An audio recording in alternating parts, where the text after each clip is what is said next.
Ça fait 1 an que j'ai tourné l'update de ma vie et il y a énormément de choses qui ont changé. Du coup on se retrouve pour que je vous raconte absolument tout.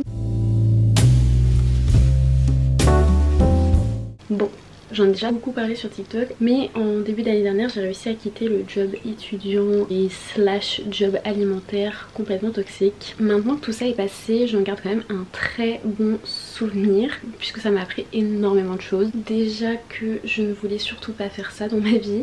Il y a un truc que j'ai appris, c'est l'importance du bien-être au travail. J'ai appris à ne plus me laisser faire, j'accepterai plus ce type de comportement au travail. Cette époque, je ne dormais plus, j'avais de l'eczéma partout.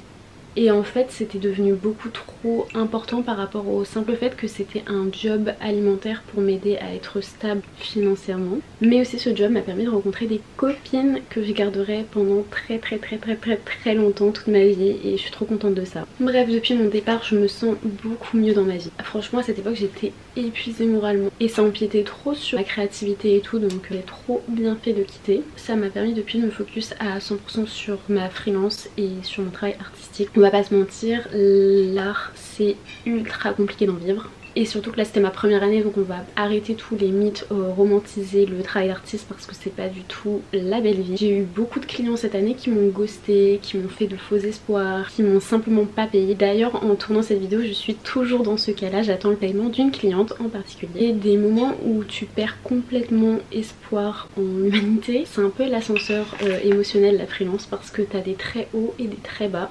Mais pour cette vidéo on va essayer de retenir le très haut et les choses que j'ai accomplies dont je suis trop fière et que j'ai envie de partager. Déjà il y a un truc dont je suis trop contente, c'est que l'année dernière quand j'ai fait mon vision board, j'avais mis que j'espérais vendre 2 toiles et j'en ai vendu 4. Donc j'ai doublé mon vision board, ça je suis trop contente. J'ai eu la chance d'exposer au Coco Market, c'était un petit pop-up trop mignon où j'ai pu sortir mes toiles de ma chambre pour les exposer dans Paris, c'était trop cool. Mon travail a été publié dans 2 magazines, genre 2 magazines ont publié mon travail. Là c'est le numéro 8 du Miam qui était sur les artefacts et du coup ils ont publié mon sténopé en bombe lacrymo, trop cool. Et j'ai aussi une interview mes magazines de Tina The Label avec qui j'ai fait une collab cette année et justement je vais vous en parler, j'étais trop contente. Donc Félicia qui est derrière Tina The Label m'a contactée cette année pour co-créer 3 designs de t-shirts et du coup on a fait une collab trop cool et on a fait une soirée de lancement de notre collaboration au Safe Urban Place où j'ai pu exposer encore une fois mes toiles en plein milieu de Paris. C'est des choses que j'avais même pas envisagées quand je me suis lancée et je suis trop heureuse de ça. C'était trop bien de voir tous mes copains copines en train de regarder mon travail directement dans Paris et même de rencontrer des personnes qui suivent mon travail et qui me donnent du soutien quotidiennement. C'était trop cool. Cette année j'ai aussi beaucoup développé mon contenu réseaux sociaux parce que j'avais plus de temps pour m'y mettre à fond et ça m'a permis d'être invitée dans plein de musées et j'ai notamment été invitée à mon premier voyage presse à Porquerolles.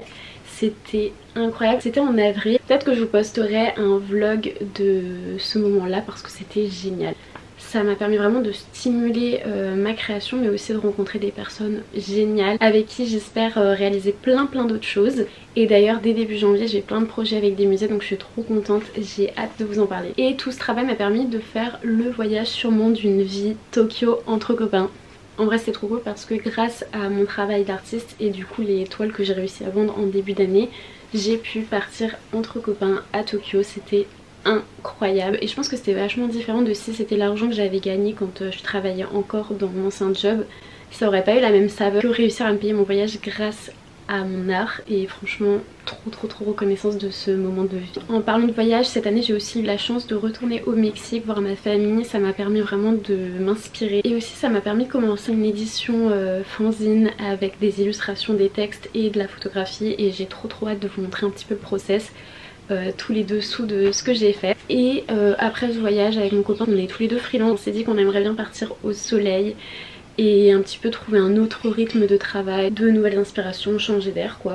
Donc on est parti à Tenerife. On est parti 2 mois, donc d'octobre à la décembre, et on voulait un endroit où il y a du soleil, où on peut faire du surf et pas trop cher, et donc c'était l'Espagne, les îles Canaries, Tenerife. Franchement c'était un moment de vie incroyable parce que on a vraiment changé d'air, on a retrouvé justement notre rythme déjà de sommeil et aussi de travail. Pendant ces 2 mois on s'est grave organisé, j'ai commencé à préparer plein de projets. D'ailleurs pendant qu'on y était je m'étais dit que j'allais pas peindre parce que j'avais trop de trucs à faire entre temps, et au final j'ai acheté 2 toiles. Si vous les avez pas vues déjà sur les autres réseaux sociaux, il y a eu celle-ci et celle-là.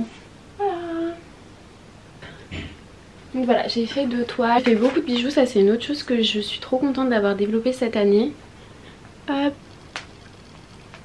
J'ai eu une Dremel qui me permet de polir les bijoux parce que je le faisais à la main et ça me prenait un temps monstre. Du coup je l'ai déjà testée hier, elle est géniale. Voilà. Là j'en avais fait plein à Tenerife aussi des bijoux. Je pense qu'il y aura un drop la semaine prochaine ou plus tard. Il y a aussi un autre truc que j'ai fait cette année. J'ai repris les cours de céramique et c'est trop cool. Ça c'était un vase que j'ai fait. Regardez sa couleur, elle est dingue. J'avais ça, mes petites tasses qui sont trop mignonnes, faites main. Et un truc qui est tout le temps sold out quand j'en vends, c'est mes petits coquillages vide poche. En fait je le trouve trop cool.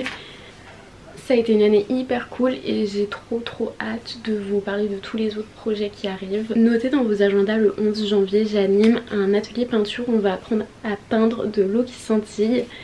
Ce sera avec le cercle des artistes, et pour avoir toutes les infos n'hésitez pas à aller sur l'autre réseau social où j'expliquerai comment ça se passe. En tout cas j'ai trop hâte de cette année. Je vais essayer d'être un petit peu plus présente sur YouTube parce que j'adore le format un peu plus long. Voilà, la vidéo touche à sa fin. Je suis très contente de cette année et j'ai hâte de voir ce que me réserve la prochaine. Je vous fais des gros bisous et à bientôt.